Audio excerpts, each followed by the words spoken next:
that's a tremendous looking trophy. Hello, welcome to the number one PlayStation podcast in the Oceanias. My name's Dylan Blight, and joining me today, Ashley Hobley. Hey Dylan, excited to be here and another exciting week for PlayStation over Xbox. Yeah, PlayStation got Game of the Year nominees. Xbox did not. I mean, you have to put out games to get nominated. But then, the one game they were riding all their hopes on was going to be the one that was the best game ever. Starfield, not nominated for Game of the Year. True. Suck You know what? Xbox. Not to go straight into like controversial, but I saw straight away. I actually had a moment where someone was like, so glad that the Harry Potter game was nominated, and my mind literally went, oh yeah, that came out this year. I completely forgot. I mean, yeah, I think everybody kind of forgot. That's why it hasn't been nominated for anything. But I was like, until I read that, I seriously had like not thought about that game for so long. It was crazy. Yeah. Anyway, Game Award noms, they're a thing. Whatever. Hot topic of discussion this morning: couch. Dave the Diver. Yeah, it's interesting discussion. What is an indie? Grubbin's out tomorrow. You can finally play it. I mean, I've been playing it. Have you? I've had it on my phone for a little while. Oh, the beta version. Yeah. Well, it released beta in Australia, so get a full release now. Full launch tomorrow. Whole Not world on can play PlayStation, it. though. Not on PlayStation, but that is an indie game. Yeah. Just clarifying. I mean, yeah. The wording on the category is weird. I think it says it's any game that's not released in the traditional publisher form. Like, what is a traditional publisher? yeah. American or Japanese. Those are the only traditional publishers. Chinese companies, never heard of them. Where are they from? Yeah. South Korea? I don't know. Yeah, South Korea. Crazy. How many billions dollars they got? Doesn't matter. Yeah. Because also by every single definition, Baldur's Gate 3 would technically be considered an indie game. Oh, yeah. Baldur's Gate 3 is 100%. Yeah. But also, you're like, there's an element of us liking to share the wealth amongst these awards and not have one game like dominate everything. So, if Baldur's Gate was in that category, it would win for sure. So, yeah, and it's probably going to win a bunch of other awards. So, just let those smaller games win something, have a shot. But as someone pointed out, it seems like indie to a lot of people just means pixel art and small games. Yep. Which, isn't the case. As someone once said here in our first year of awards, who no longer works here, Devolver Digital, indie developer.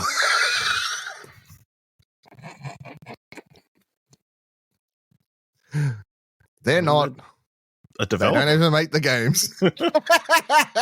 Like, there's two sides to this comment. But anyway. Again, that also raises the question. Is any Devolver released game an indie game? Yes and no. Because they're a publisher. It's like that thing of at this point.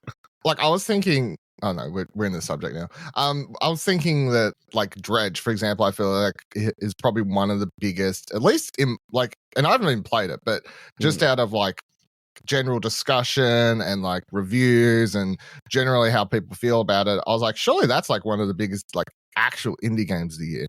And then I saw someone throw out a comment somewhere, was like, yeah, but it's published by Team 17. I'm like, yeah, it was published by Team 17, but they didn't actually. Like, I don't know, maybe this is just my definition of like the indie game, but like they made the game, they got a publisher, but that's no different than like any game that needs it, any movie that comes out that needs a distributor. Yeah. Like, I've got Talk to Me sitting over there, right off screen currently. Off screen, it's the audio podcast now. That's a movie that was filmed indie, purchased by A24. They put it out. So then is it not an indie movie? Yeah, it's still an indie movie. They made the movie and then it got brought and published. Yeah. You got your thinking face on. Well, then, from that perspective, it's like movies that get bought by, like Coda. Is Coda an indie movie? Yeah, it is, because Apple didn't put funding into it, did they? I don't know. Some people would think it's an Apple TV movie, so it's a bunch of, it is an indie movie. I guess it's one of those things, like movies don't really do indie. Like you don't attend the Academy Awards, Emmy, or any of the There's an entire independent spirit of there is, but I mean, like the major awards don't do a separate category about indies. They just chuck everything in together. It's like Coda is either a good movie or it's not. It doesn't matter if it was put out by Warner Brothers or Apple TV, But games, there is a thing where it's like this, and maybe it's just to try and give more shout outs to things, but there's like this separation of, well, better having the indie category as well. But then I'm like, maybe, I don't know. I think it's a volume issue. There's just so many games. Yeah, there's too many games. There's only the 6 categories. Or the 6 nominees. It's like, how can you fit everything in? Well, this is another thing. I think he 100% Jeff should just up the nominees this year. There's no reason you can't up, and you can't make him 10 this year. Like if you're running, why not? You're not going to announce any of the nominees anyway. Like there's no actual rule as to why. It's the same as why 6. Like why 6. It's just in other years 6 is a nice number. It usually fits in just the right amount of like the big games that can sort of be like somewhat competitive, whatever. But then in a year where we've had a graphic, in a year where we've had lots of people saying, one of the greatest years of video games ever. There's so many good games this year. It's like you should take that and go, okay, well, as the organizer of this show, I know that everyone's saying there's so many good games this year. Maybe I should up the nominee count this year because it's been such a big year. I could take it down to 6 next year if it's back to a regular gaming year. Yeah. There's no reason you can't do that. So I don't know why it wasn't done. Yeah, I mean, you look at the Academy Awards. They've obviously done the thing where they're like, if a certain number of movies get over a certain nomination threshold, then they increase the number of nominees in the Best Picture category. And then even the Emmys, like the number of nominees in each category, it fluctuates depending on how many people enter, submit exactly the category. So the numbers are just like if you're running the show, like they're fine. Yes, but then there's also the history of like we've always had 6 nominees, so being a nominee in itself is like a award in that respect, because you have to be in the top 6, I guess. Yeah, that would be his justification, I guess. Making sure it is an honor to be nominated, not just a platitude. But let's get into some PlayStation specific news for this week.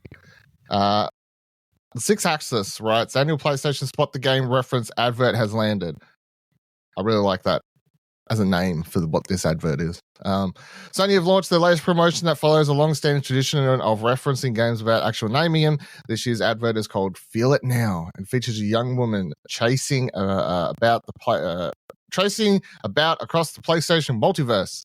I can see references to Ratchet & Clank, The Last of Us, Ghost of Tsushima, Final Fantasy VII Remake, God of War, Spider-Man 2, Hogwarts Legacy, and Horizon games. Some generic shots of a woman in a space helmet, which could be Returnal, and also facing a large dragon, which looks very Skyrim, but that's a weirdly old game to mention. Maybe it's Elden Ring. This is a fun little trailer. I find it weird. Oh, fun little advert. I find it weird. Like I think it's like 10 seconds in. His voice is like, "When's the last time you felt anything?" It's a fair question. When's the last time you fucking felt anything, you fucking piece of shit? It's weird. And then like the whole ad just has a like and maybe my bass was turned up too much like when I was watching it, but the whole thing just has like this heartbeat playing through it, and I was like, fuck, it's too early in the morning for this. Boom, boom, boom, boom, like all rattling through my room this morning. I was like, Jesus Christ. All right.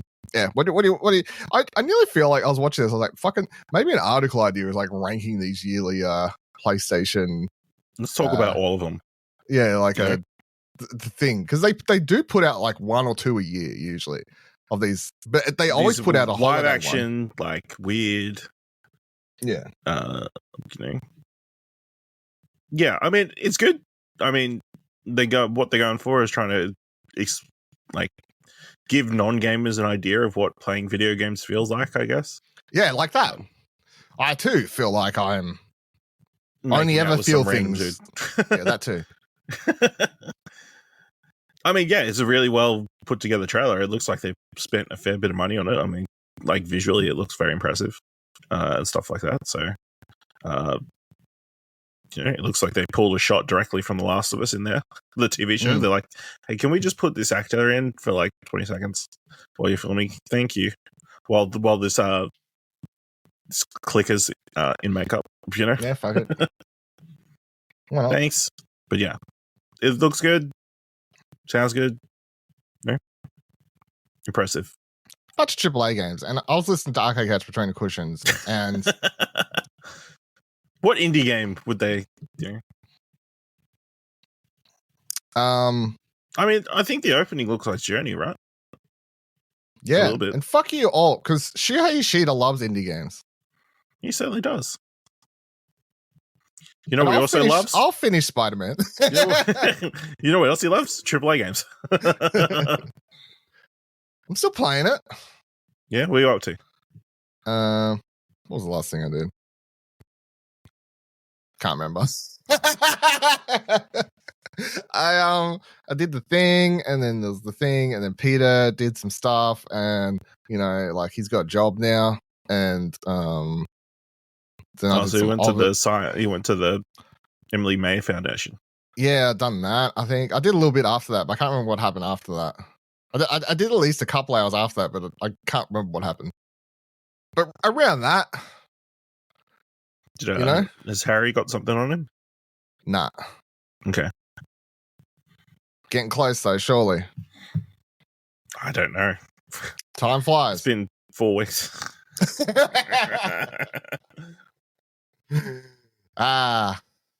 Fun game. It's a Christmas game, Gotta save it. Oh, sorry, that was the Miles Morales game. Could be. Sony firing more people, basically. VGC Sony confirms it's delayed half of its 12 planned live service games, which in reading itself as a headline, I feel like it sounds like a joke already. You're like 12 of its planned live service games? SIA has previously said it planned to have 12 live service titles in the market by its fiscal year ending in March 2026, up from 3 during its last business year ended in this March. However, earlier this year, PlayStation management team confirmed that it had partnered with Destiny studio Bungie for a rigorous portfolio review process. According to press reports, this led to some projects being scaled back.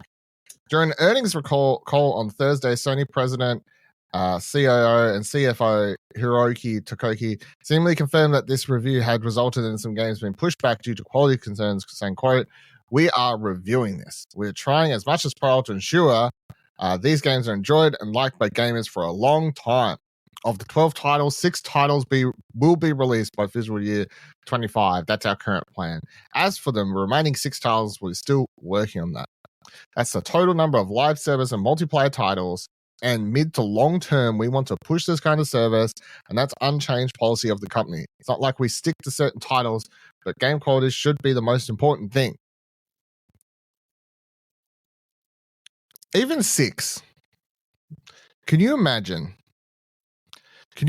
playing 6 live service games? Like, they become jobs, right? Got to log in, do your dailies. I mean, only if you want to be the best. Do your monthlies. In all of them. My brother, right, recently got a new job. Yep. Hadn't worked for a while. Not to throw him under the bus, but I'm going to do it. You'll never hear this. Jobless for a while.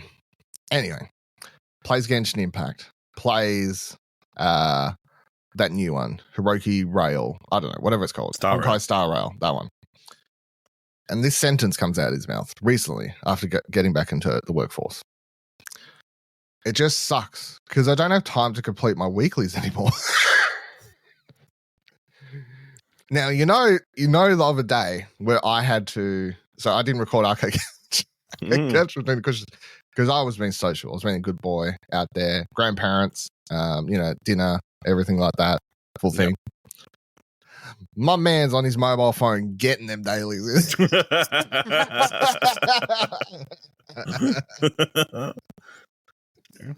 That's 2 games. Just want to clarify. That's 2 games that and he's on the struggle street to balance the work and game life. So I don't know how these motherfuckers think they're going to balance 6 PlayStation games at the same time. Well, they don't want every single person playing the 6. But I feel like on average, I mean, if they don't expect every single person to play all 6. Well, how many though? Because 6 at first, they still reckon they're going to have 12 down the line. In a world where you have like the general PlayStation user base, I would say if they're going to have between 6 to 12, you would need, especially by the time you get to 12 live service games, they would have to be relying on the average PlayStation player to be playing at least 2 of those. Yeah. Like it can't be 1.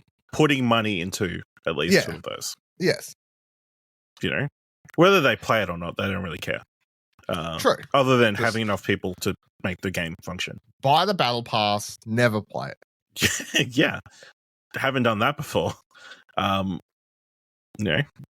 think, and I'm sure there's an element of them knowing, there is a chance that some of these won't survive past a year, due to the nature of it's a big risk. Like getting into live service at this point is a rather large risk. I guess again, it also depends on how they're actually going to release them. Are they going to be full price title games? Are they going to be free to play?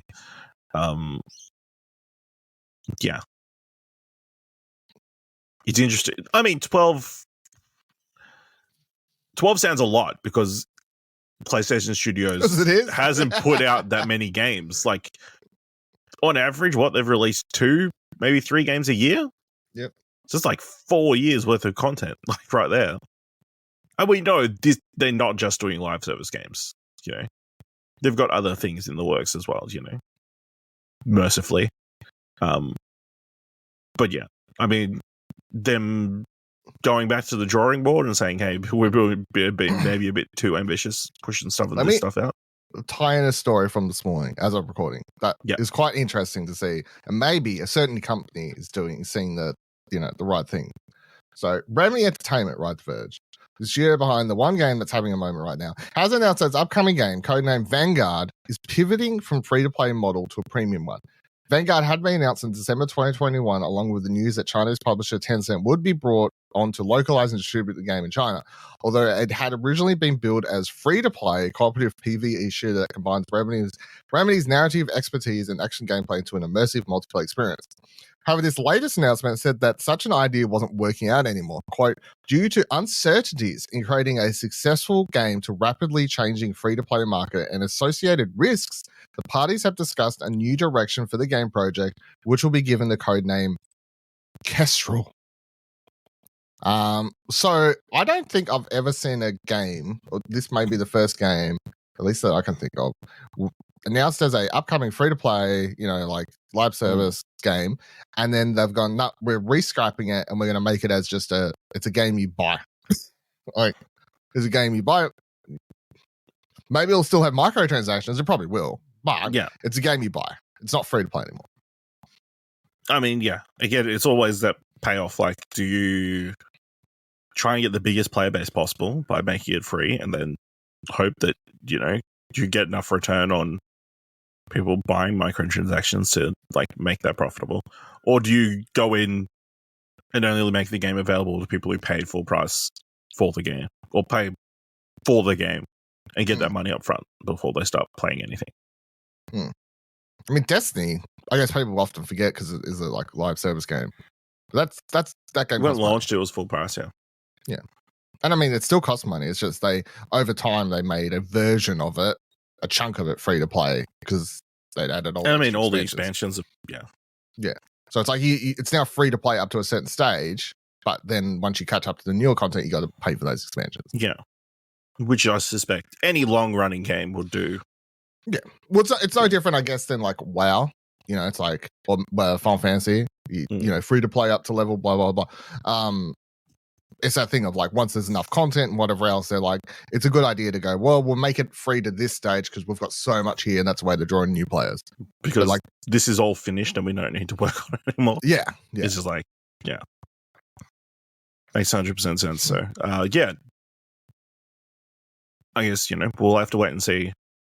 I mean, I suspect at least Concord and Fair Games will be coming in the next 2 years. I think that's fair to say. But you know, what are the other 10 games? I think. Do you think Last of Us Factions is before 2025? After 2025? Now I'll have you know, as we talked about last week, the lead dude said, still working on still making it. Yeah, probably post 2025. Is Marathon one of the early ones, or is that after? I don't know. Early. That's surely an early one, I'd assume. So what? That means 3 other games. Yeah. Excuse me. It's just so many. Yeah. You would possibly think I don't know why, the like Horizon Monster Hunter game. I know why, but you didn't like. You got like honestly, if you're thinking about like getting excited for any of these games, go spend $3 on Vampire Survivors. Don't be so negative, you know. You get hours and hours of content. You get hours and hours of content, so you can spend all your money on these live service games. Yeah, good choice. I'd just rather people spend less money on their video games and play good ones, and then give the rest to me. They might be good. We don't know. You know, they might be good. We don't know. All right, Sony patent. Kotaku writes about here. Often games with all sorts of memorable moments scattered throughout that we may want to replay for whatever reason, be they thrilling cutscenes and spectacular gameplay set pieces. However, depending on the game's save system, accessing these moments can be a massive chore. However, Sony is currently working on a new feature for PlayStation consoles that will create points throughout the game, not unlike the chapter breaks on a DVD, and let you replay the game from these points whenever you want, which should make re-experiencing these fan favorites moments easier. In a patent filed on November 2nd and spotted by Exputer, the new system would allow you to re-experience specific cutscenes and gameplay from specific points during a game's campaign. The document titled Content Streaming with Gameplay Launch explains that the system will create these quote-unquote trigger points as you move throughout the story. Of course, some games already break their games up into missions or chapters and provide the option to replay any of these bite-sized chunks. But with Sony's new patent, every game would effectively have these points, and you'd easily be able to go back and replay your favorite moments or potentially make different decisions in games with branching paths. This is cool, right? Yeah, so they're getting rid of save files. That's what's happening. Yeah, I don't know. Like, I feel like for this to not break like save files or like be able to do like break stuff to get trophies easy and stuff. It just has to create like a man. They're going to the extreme lengths to get rid of missable trophies. Yeah, which I'm good. That's the like this can fix missable trophies. I'm good with, but I don't know if it'll annoy developers. But I like the idea because like I know that I still haven't played Alan Wake 2, as you know, but I hear people talking about this great moment in the game that people want to show it, and I assume it's similar to the what's it called, the cigarette maze or whatever, or something like really cool like that from Control, which is this fantastic sequence. But if you like had someone over to your house and you wanted to show them, there was no way to get back to that sequence. You had to you just pull up a YouTube video and have to show them. And like, you know, and you can think of like multitude of games that aren't mission structured. Quite often they're open world ones or, you know, stuff like that. Yeah. Or heavily narrative ones that don't actually have mission chapter select and stuff like that. It's like if you ever want to show someone or replay one of your favorite moments from that, you just have no way to do it. You have to go to YouTube and you have to pull up a video and just watch it again. But it's not the same as actually playing it, you know. So I think this is cool if this is a thing. I mean, yeah, it's cool. Like, you know, and it takes one more thing out of the hands of devs having to like put it into. Like if it's, I'm sure it would still be a choice, though. You know what I mean? Like it's just I assume they would require all their first party games to use it, but then it would be like they'd probably allow anyone else. They'd be like, do you want this technology? you can use it. You can't use it on Xbox game. Use Yeah, on fuck our them. games. Yeah. Yeah, I mean, like I'm sure there's like cool set pieces in Spider-Man that you'd love to go back and Well, it's like the opening you can access replay pretty fast, but like but everything else, like I want to do the Sinister Six fight, or any of the other, like the final fight or stuff like that. Like I want to replay that, things in Uncharted and set pieces and that kind of thing. Or, it'd be cool to just quickly be able to. Well, I mean, Uncharted had chapter select at least. Yeah, that had chapter select, but you had to get through a fair portion of the chapters to get to the set piece. But like the Spider-Man games, definitely like Ghost of Tsushima, like recently, like God of War games, like a lot of these games have massive set pieces that you have no way to replay without playing the entire game, without replaying the whole game, or like saves coming. Saves coming. So I think it's cool. Hopefully it's a thing, because obviously the patent doesn't actually mean anything. It just like means they've come with the idea. Sony patents hundreds of things, if not wouldn't be surprised if it was more than that, but at least hundreds of things a year, I feel. So and the amount of articles I see pop up about them across different news sites and choose not to mention is quite a lot, but I thought that one was worth bringing up. All right, and finally this week, always on Cherie Henriques, the first PlayStation Portal reviews praise it for being the best remote play device available. PlayStation Portal is just days away from launching in the US and a few other markets before it comes to Australia early next year. And the first reviews have dropped from a number of outlets and YouTubers.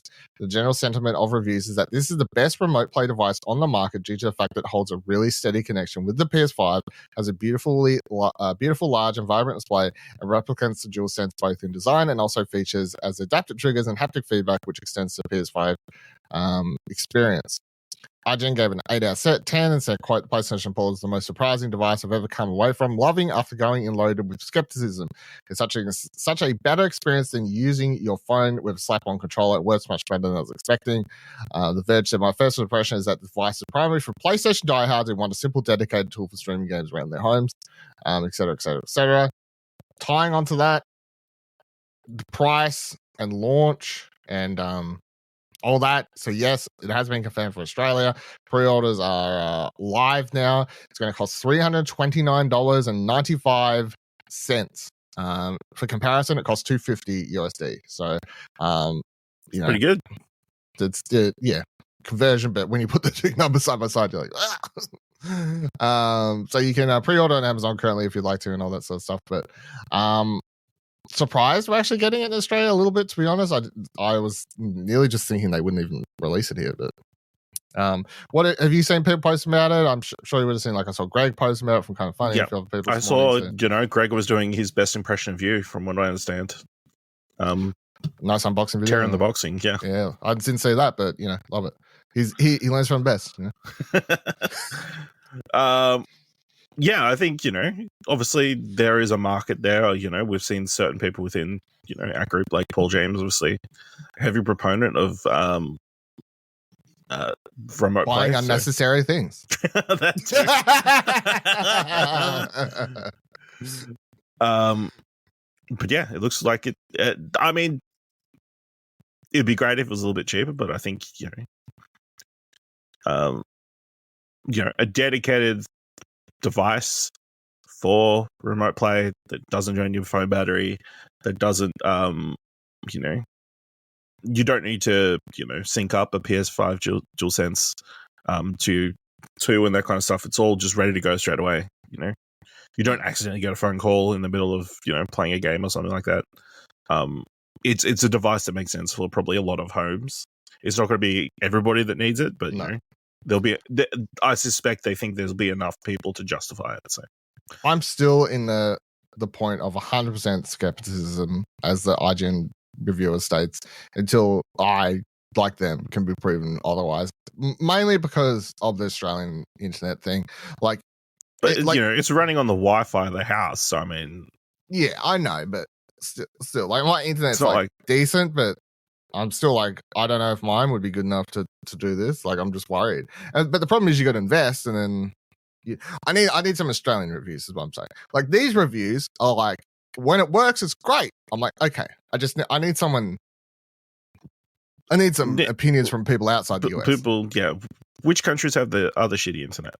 Yeah, because like if this works, I'm down. Because the idea of like, especially now, I got nice weather and stuff here now. I would like the idea of being able to take this outside and like I would like chill outside and play Spider-Man at the same time for a little bit. Like that sounds great. It's the thing holding you back. Yeah, it is. I use my fucking $30,000 TV. What are you doing? That's a fucking waste. But yeah, that's. I'm open, but yeah, I'm definitely still going to say I'm still going to be a skeptic until I know it works in Australia and works well. I did see that Greg tweeted out like in his general thing, like one of his down points was that it just disappointed it doesn't work with AirPods. Which again, it's so ridiculous that they require. I mean, in general, just Bluetooth, anything Bluetooth, like you have to use their proprietary Sony earbuds and whatever different systems and stuff. You can't just pair up a Bluetooth pair of headphones you've got, which is a bit silly. Yeah, I understand they're trying to sell their proprietary technology, but it's as silly as Apple with their lightning cables. Just move to USB, which they've moved off. They've been forced to do. It took them 10 years or whatever, but and then the European government requiring all charges to be the same. That kind of stuff.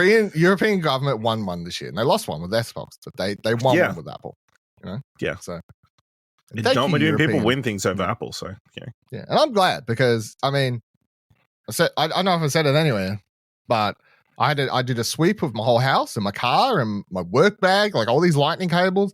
I fucking chucked out so many, and I've had to like replace cords, like you should just donate them to charity for old people. Yeah, I don't want to put that upon anyone. I just, it's fine. I gave some to my mum, someone at work or whatever that still uses them. But, okay, good. But yeah, just having USB-C everywhere now, just being able to literally pick up any cord that I find, and it just charges whatever device I've got. It's great. What do I have? I got my iPad. Same thing. What I got? My phone. That Playdate. Fuck you. Actually, because it's right here. What? It's not on the shelf gathering dust. It's even charged, motherfucker. Fuck you. Eat shit. Anything? It's a nice clock. AirPods. There's a nice clock. Everything USB-C now. It's great. Awesome. My Mac. You know what all those things have in common except the Playdate? What? Bluetooth. It's true.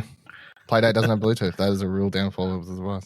I mean, it doesn't even have fucking backlit. It doesn't even have backlit. It's got sound. It doesn't have a backlit fucking screen. Is the thing, So you have to play that outside. Nice sun helps with your Playdate experience. Dark room, not so much. All right, that'll do it for this week's episode of Platinum Explosion. Let us know any comments, questions, concerns you have about anything we discussed this week on the show. You can tweet at us or Z at us at explosionnetwork.com/Twitter. You can talk to us on Discord, explosionnetwork.com/Discord. Check out explosionnetwork.com, of course, for all the other content and things we do. And if you'd like to donate to the website and on the podcast, you can do that by heading on over to explosionnetwork.com/support, which takes you to our Ko-fi page. As little as $1 can help out. And until next week, remember, every trophy counts.